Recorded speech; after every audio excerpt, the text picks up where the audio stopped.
2 of Road Trip 2021, and check this out back in LaSalle, Colorado, and this is our 6th stop.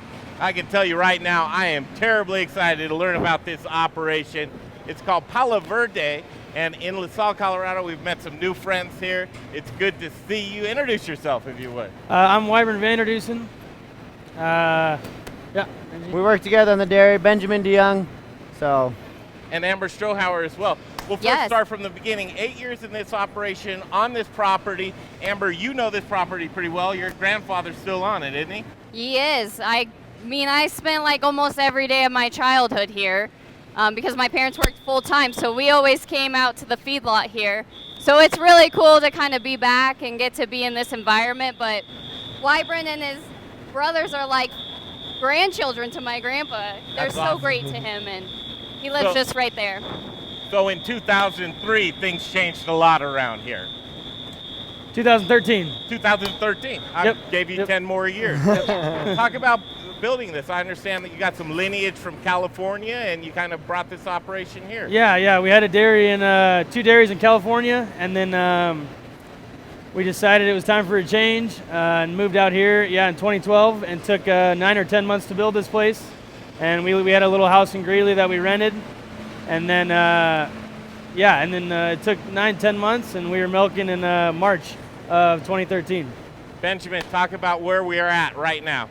So from 2013 to 2021, they started with a few hundred cows and have moved up to over 2,000 milking cows now. So it's a 24/7 operation. There's a crew of guys in here daily taking care of the cows, cow health, herd health, and making sure the job gets done, producing milk for the world. So. Well, and a big deal is you guys, we were talking a little bit last night, you guys are tried and true Holstein guys. Yeah. We were talking a little bit about that. And tell people, because I know a little bit about it, enough to be dangerous. You know a lot. Tell us, why do you like the Holstein? So Holstein is it's the most popular dairy breed. And they're that way just because they produce the most milk, and they're generally a pretty healthy cow. But there's other breeds like a Jersey, and there's lots of dairies in the Midwest that are Jersey, and they're known for their high butter fat and high protein. But I like Holsteins. And big difference in yields too is what a lot of people. Right. Sure. I mean, a Jersey cow's like half the production almost. A good Jersey will do like 60 pounds, and a good Holstein's like 80. This 80, cow okay. just kicked that off of him. Is that normal? Yeah, she's out of milk, so there's a sensor in there that lets it go. Right. Lets it release. Let's talk about this, if you wouldn't mind. Yeah. Okay. Well, starts from the beginning. Cow walks on. There's a spray that's sprayed on there, kills all the bacteria in case there's any on there from the manure, because cows, they're laying in the dirt and the sand. Then there's a guy right behind that wiping the cow, getting everything cleaned off of there, sand, dirt, anything that might be there, and also stimulating the cow. So that way when the machine is attached, about a minute later, all that milk is let down. The whole process is about 8 minutes, 5 minutes of milking, a minute and a half or so up on the other side, and then another couple for putting the iodine on the exit. Pretty damn quick. Yep. Name of the game is getting the most yield and the cleanliest environment. That was one of the things Correct. I noticed first off the bat is, wow, what a clean facility you have here. Yeah. Again, I got all the guys helping out and pitching in, taking care of things, doing a good job. So you notice that there are pastures here. How does that work of getting back and forth? On the outside of the... You got outside? Go ahead, Wybrand. Yeah, so in that barn over there, that's where she'll calve and have her calf, and then we move her over here to this bigger barn, and that's where she's monitored every day, checking her temperature and then her health, because in the first 5 or first week of her lactation is when she's most susceptible to metabolic disorders, so and health issues. So then she goes there, and after about 30 days, she'll get moved around to the pen further that way, still in that barn, and then once she's pregnant, she'll move outside. So here's a question: are you guys going from cow to the carton, or do you milk them, you sell it to someone, and then they pasteurize it and package? Yeah, so all we do here is we cool it and then filter it, and then we have 2 huge tanks outside, and then 3 to 4 trucks come every day and take it. Nice. Now, you said something last night, and I wanted to sort of dig in on this, guys. You said I would never touch raw milk in a million years, right? Is that what you guys told me, or did I have too much to drink? What's going on here? That was my buddy, but we were grown up on it, so we're used to it. But to just a normal guy, raw milk can really screw you up. Can it? Yeah. Set stuff loose inside of you. Right. Okay. Yeah. Notice the climate in here. There's a lot of mist, humidity. Where's that coming from? Is there a method to the climate inside of here? All of our incoming water, we've got a little pump that runs by these fans, so it's blowing the water out. It's more to keep the air cool than anything else. We don't want to get the cows super wet, anything like that. It's to keep the airflow around them cool and to keep the cow comfortable. Yeah. Because when she So- gets, yeah, go ahead. A cow's thermal nutrizone, it's like 72. So anything above 72, she'll become stressed and stuff. So that's why we have all these fans. We want to make it as nice as possible and as cool as So possible. comfort for I mean, this is like spa day. That's the way Right, you want it, right. right? And we talk about when we're harvesting livestock that you want a low stress meat as possible Yep. that you can Yep. get. Same thing goes here as well as Right. far as the Yep. milk. So once you've collected it, where does it go?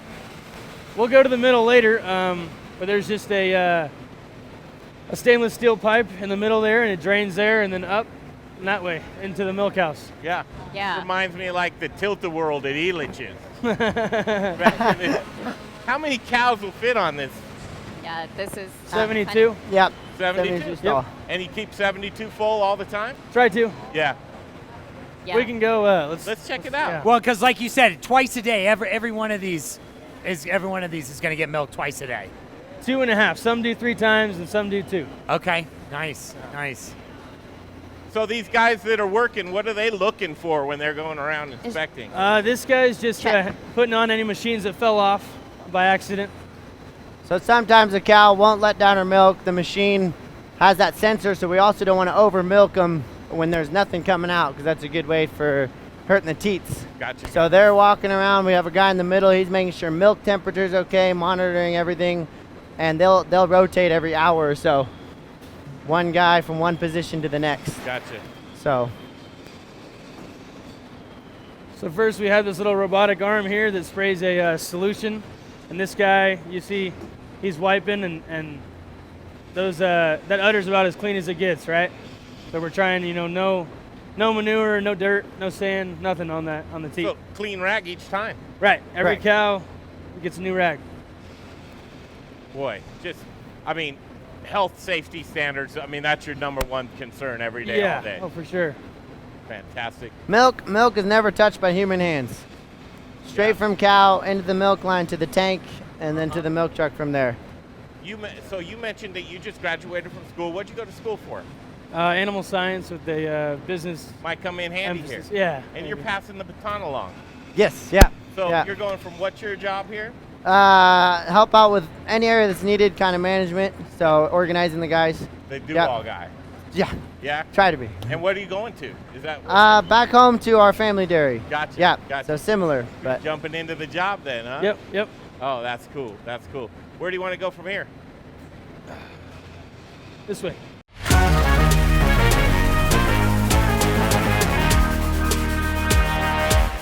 Well. Look at this, Greg. Okay, now here we go. seconds. The seconds as our That's tornado actually really shelter. cool. This is like beyond the Thunderdome or something. I feel like we're about to fight or something. Now we know. Are we? Oh, I this love isn't it. a This boxing is gonna ring, be no. great. All right, so here we are. Truly, this is the epicenter. This is right Correct. in the middle, right? Yeah. The Okay. nucleus. Yeah. Describe where we're at right now, if you would, Ben. So from here, we saw the machines getting hooked onto the cows. Yep. Down here, you see you got the tubes coming, milk coming down. Uh-huh. That's that little sensor that reads if there's enough milk, no milk, or when the cows are kind of towards the end. As she goes around, the milk is just getting flowed into that stainless steel pipe that Wybrand was talking about. Goes into that tank, and from there is pumped up to the middle of the rotary. Wow. All combines, all goes together right there, and is heading out that 2-inch stainless steel pipe. So So- just pure raw milk at that point. Correct. Yep. It Nothing hasn't done been to it cooled. at this point at all. Nope. It's just collecting it all into one area, and then it's disseminating it Correct. to Yep. where there will be another Filtered. It's So, all I don't know, It's all Jake, it's- vacuumed up to this point. Kind of like That's a all the vacuum in milk your goes house. to here. And then These, the if you can pump, tell, they're- pump on this side, pump on the other side, pumps it up top into our chilling system for the milk. Is this a standard system that most dairy farms use, or Yeah. is it kind of proprietary? Yeah, no, any rotor you come onto, you'll walk in the middle, you'll see a similar type deal. And same for the barns that are parallels. The milk is all generated into the same place. Now, just one request though. Entertainment for the cows. Can we just sit down here and dance for them or something like that? I mean, you got. Their entertainment right now, it's like a merry-go-round for them. Yes. When you see the cows like that, they're chewing their cud, that's when it's coming back from their four stomachs. Very healthy, that's a sign of a healthy cow and a happy cow. So they're on grubbing here. right there. Then, Oh huh? yeah, they're eating, they're happy. Love that. So, 0% affected by the milking process. It's not.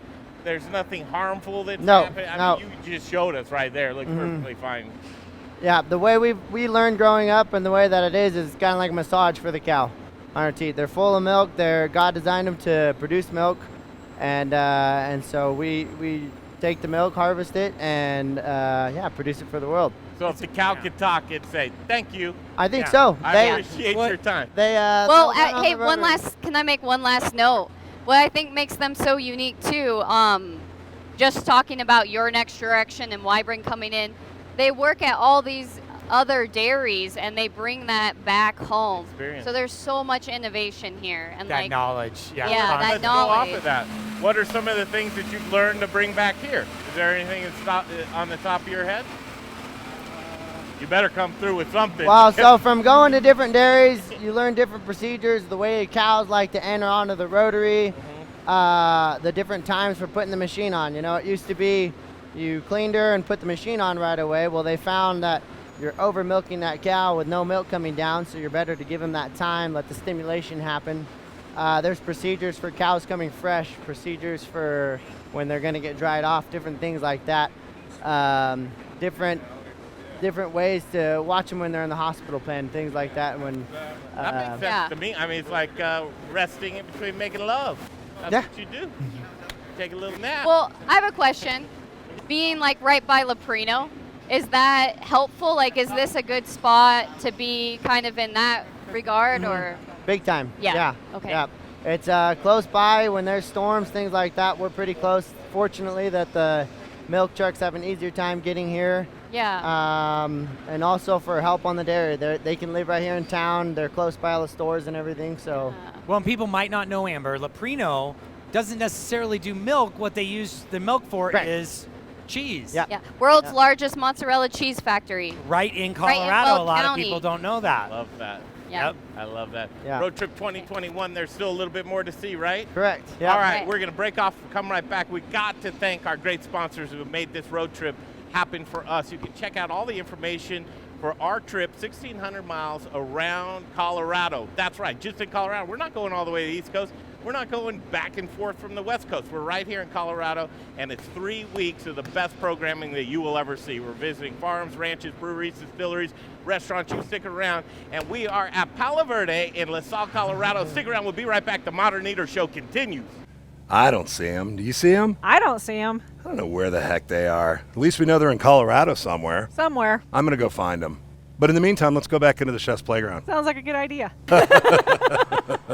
Hey, Colorado. Rich O'Brien here with Elevation Food Service Reps. Monica Leonard helping me out here. We just got back into the chef's playground. Big supporters of the Modern Eater. We hope you guys are having a great time out on the road trip. I'm getting kind of excited to go see those guys. Oh, super excited. You know, the Modern Eater, we're super excited to be supporters, sponsors, and boy, these guys are really doing a lot for the Colorado food service community and all of our restaurateurs, especially as we come out of COVID. What we've got here is what we like to call our chef's playground here at Elevation Food Service Reps, with all the brands that we represent, a lot of best-in-class brands. Yes. And Monica's been real helpful in helping get a lot of these events set up for people to come in here. And we want you to feel very confident coming in here to use some of our state-of-the-art equipment. So look us up at elevationfs.com or give us a call over here at 303-750-3727 and just let us know what you'd like to demo. Come see us. Get you set up. Yes, we are a Colorado family-owned business. We have our very own Colorado shelf. Hey there, Barbecue All-Star. This is your year, so what if you weren't drafted? The only draft you need to be worried about is actually spelled D-R-A-U-G-H-T, and it's adult for the word beer. It's barbecue season, baby. Now get out there and grill your ass off.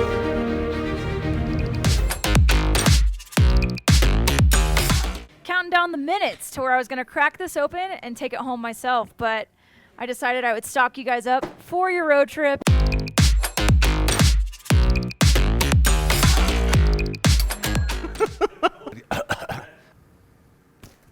Hi, I'm Jeff Nations from Aspen Baking Company.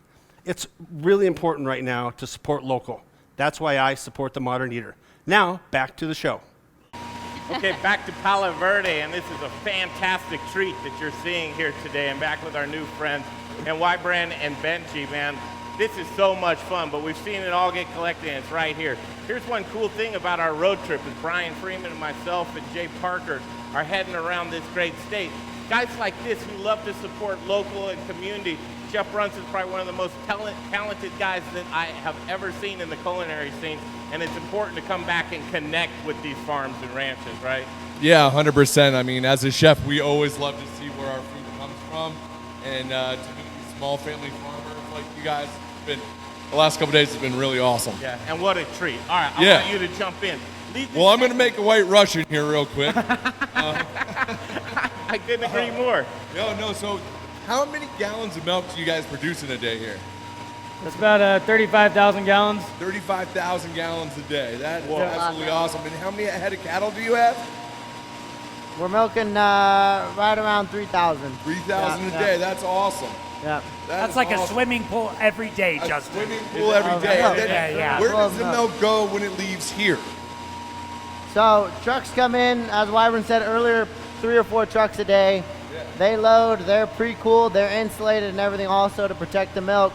And they head straight into town to the Loprino plant, which is so this all goes to mozzarella cheese making then. All the dairy from here goes to the, I think they're the largest mozzarella cheese maker in the world, I'm pretty sure. They're pretty big. That's pretty awesome. That's great. So we're just seeing the opening of this container right here, but this must be a massive container that's a holding tank. Yeah. If we go outside afterwards, it's a big tank, and each one can hold about 20,000 gallons or so. Woo, boy! Does anyone ever have to get in and clean them? All automatic.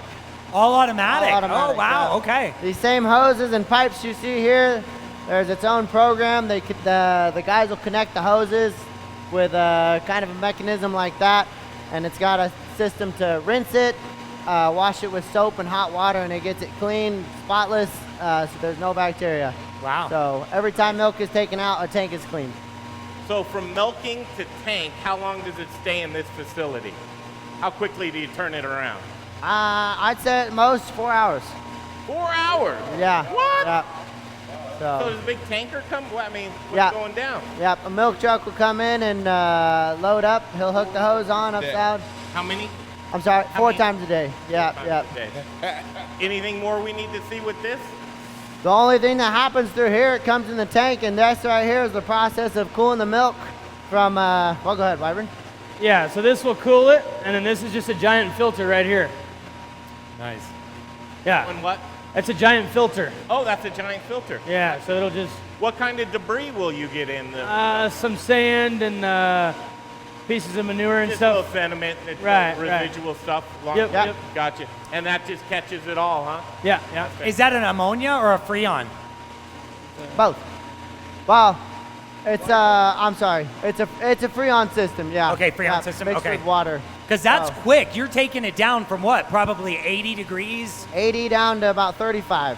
35, yeah. Wow, in a matter of... That's a pretty trick hammer right there. That's custom, right? And whenever you need to fix something in life, what do? You just... Right. Any problem you have, that's the problem solver. Kicks back in. Anything. Employees, brothers, sisters, the whole thing works out right here. I like that tool. What do you want to show us next? Well, right outside, we can look at what the outside of these tanks look like. All right, we'll take a quick time out. We'll come right back. LaSalle, Colorado, and it's Palo Verde. We'll be back in a flash. The Modern Eater Show continues.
crest. Yes!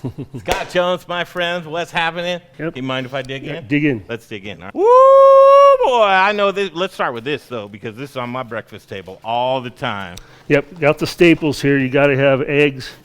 You got to have milk. This is the best bacon right here ever. The Palo Verde family supplying us with chorizo, heavy cream for the chefs, right? Natalie's strawberry lemonade, a legendary chocolate milk. I'll tell you what.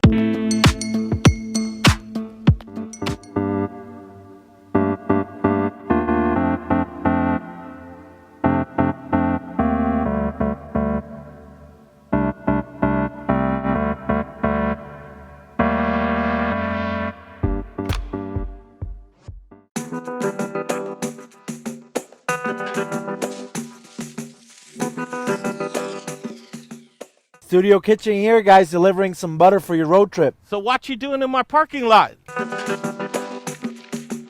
So Sawaj is a artisanal company that focuses on European-style butter and cheeses. Yes, so we have our 84% European-style butter, grass-fed butter. This one is 100% grass-fed butter, over 84% butter fat content, which means there's more butter fat, less water. Cooks better at higher temperatures, perfect for baking. Oh my goodness. Look at that. Look at the color of that. Mm-hmm. That's the first thing that our customers notice. What? This is a new release. We don't even have it out yet, Greg. This will be going to retail this weekend. Oh, look at that. Thanks again. Absolutely. Martine. Man. Later. Thanks, guys. Hi, I'm Amber with Strohauer Farms. And I'm just here to remind you that the best potatoes are grown here in Colorado. Goodness elevated. Thanks for watching the Modern Eater Show. Farm box foods. We are a company who builds farms and shipping containers. So we make hydroponic and gourmet mushroom farms.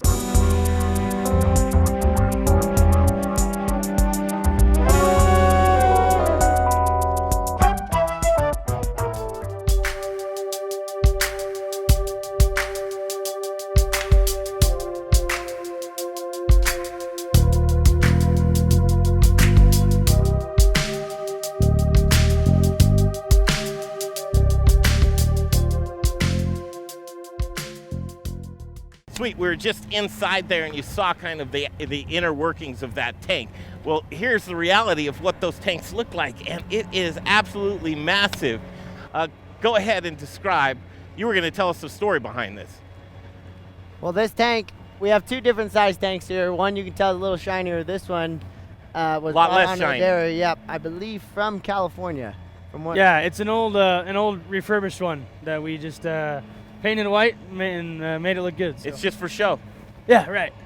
I mean, is it? No, I mean, it holds milk. It holds, okay, I thought you were kind of showing, all right, it holds this. Yeah. Like, that's art. No, that's functional. Yeah. Oh, that's fantastic. Wouldn't even know where to begin. How to move that thing from California. Gee. On a big trailer. A big trailer. All right, so you said that these are the trucks that are picking it up, huh? No, that's a water truck also that's for a the water dairy. truck. Yes, yep. Which is a thing I feel like doesn't get talked about enough, but dairies and water in this area, it's just as problematic, if not more. Yeah. Water in Colorado, it's becoming an issue more and more each year, and each of these cows drink 20 gallons every day, right? And in the summer, 30. So, and then we're also using that water to spray off the rotary and then to cool the milk. So, yeah, it's becoming a problem. But it's crazy to me because you hear people make comments like, "Oh, dairies or feedlots use so much water," and it's like, on the flip side, they want to make sure these cows are treated to the best, and it's just funny because that's what the water source is needed for. And we reuse some of the water too to flush some of the lanes and stuff. So that's fantastic. Right. We recycle as much as we can. Yeah. Almost all the water is recollected and put back out on the fields as fertilization, as well as the manure from the cows, and so it's a constant. Goes into the cow, comes back out, and we put it back out in the fields. And Yeah. And you bought this feedlot, right? As we know from the Strohauer family. Yep. Miller. Or Sorry, Miller. it's on my mom's side. Now, I lost you. Terribly sorry. Okay. Check. Test 1, 2, check. 1, 2, check. Just grab Brunson's microphone. Okay. Check. So where I was going with that is you bought this farm. Did it come with any water rights, or is that something you try to secure at all? Yeah, it did. Mr. Miller was here really early, so he had some of the grandfather water rights, and it helped us out a lot. And now, are those ditch shares, or are those what are those water rights? Or is that just groundwater rights? Right. Yeah, it's well water. Well water. Okay. Yep. Okay. Yep. Great. That's good. So at least you guys got a little bit. Right. For now. Yes. But as we know, the groundwater is drying up in northern Colorado. Yeah. I mean, it's This is tight. Such a treat to be out here today and in LaSalle, Colorado right now.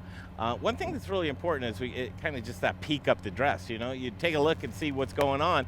And that was one of the things that Amber Strohauer really was able to do on days that we've been able to stay with you, is show kind of the misnomers or the misunderstood things when it came to farming and ranching, especially in Weld County. Yeah. And being able to see this dairy farm and then to be able to see some of the other places that you've taken us and watch the AI and watch the castration. It's just, the husbandry or the work with these animals and the livestock, it's just that, the love for the animals. That's what it's about. And it's our you did such a greatest great job doing resource. that. No, Thank you I for really that. appreciate you guys hearing these stories and visiting with us, and it means everything.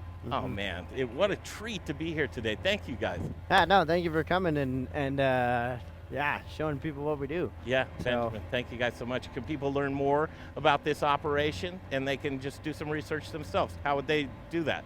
Do you have a website? Just come and visit. Just come and visit. I like Knock that. on the door. We'll tell you all about it. We thank you so much for joining us right now. And so for Justin Brunson and for Brian Freeman and Jay Parker and Amber Strohauer and Wybrand and Benjamin, myself, Greg Hollenbach, we're going to kick that rock on down the road. Boom! We'll see you back up there in Greeley, Colorado. The Modern Eater Show continues.